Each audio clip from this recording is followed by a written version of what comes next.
Hi everyone, जैसा कि आप लोग मेरे पीछे देख रहे हैं, यहाँ पे एक एमपी का एक नोटिफिकेशन आया है ना। और ये है आपका एमपी सेट के लिए।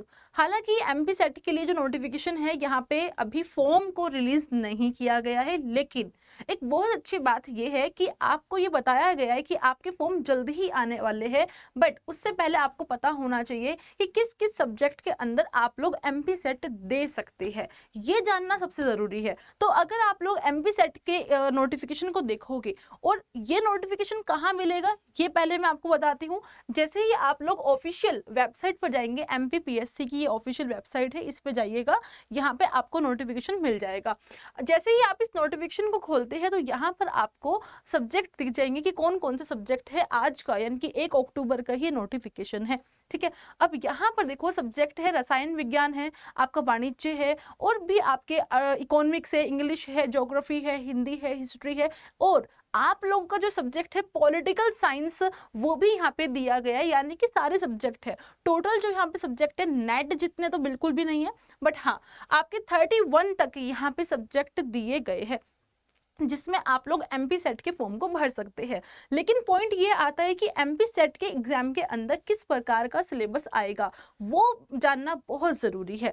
अब इससे पहले कुछ फॉर्म्स भरे गए थे असिस्टेंट प्रोफेसर के लिए भी, और वहां पे हमने देखा कि कुछ सिलेबस में चेंज किए गए थे, है ना। तो क्या एमपी सेट के अंदर भी एग्जाम का सिलेबस चेंज किया जाएगा? तो चलिए यहाँ पे इस नोटिफिकेशन को हम ध्यान से देखते हैं। तो जैसे ही आप इसमें थोड़ा लास्ट में आएंगे, लास्ट में आकर आप लोगों को यहाँ पे दिख जाएगा, इसमें बताया गया है, बहुत क्लियर मेंशन है कि आप लोगों का जो एग्जाम का पैटर्न होगा, या फिर आपके जो क्या कहते हैं सिलेबस जो होगा, वो बिल्कुल ऐसा ही होगा जैसे कि यूजीसी नेट का होता है, सीएसआईआर नेट का होता है। सेम वैसा ही सिलेबस आपका एमपी सेट के लिए रहने वाला है। तो इससे आपको ये बात बिल्कुल क्लियर हो गई है कि आप लोग जो अपने यूजीसी नेट की तैयारी कर रहे हैं, वो यूजीसी नेट की तैयारी आपके और भी एग्जाम के अंदर बहुत ज़्यादा ही हेल्पफुल रहने वाली है।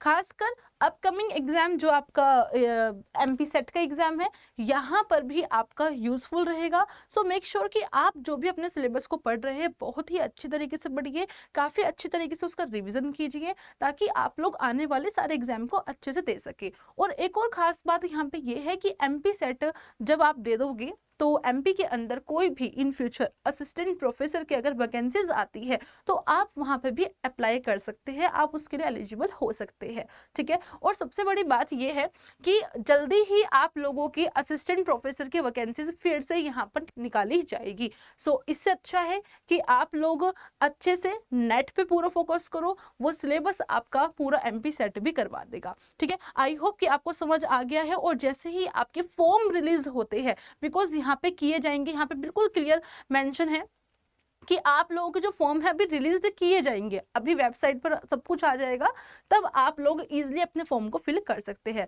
बस टाइम से फॉर्म को फिल कीजिएगा। और एलिजिबिलिटी क्या है, तो भाई वही सेम है कि जैसे आप लोगों का मास्टर है, मास्टर होनी चाहिए आपकी, या फिर आपका मतलब ऐसा नहीं उनकी ग्रेजुएशन में अगर आप है तब तो आप नहीं भर सकते हो, मास्टर से उसमें आप आने चाहिए, तब जाके ही आप एमपी सेट को दे सकते हैं। ठीक है, चलिए तो यहीं तक ये नोटिफिकेशन था, और बाकी देखते हैं कि कब तक आपके फॉर्म को रिलीज किया जाएगा। Thank you so much.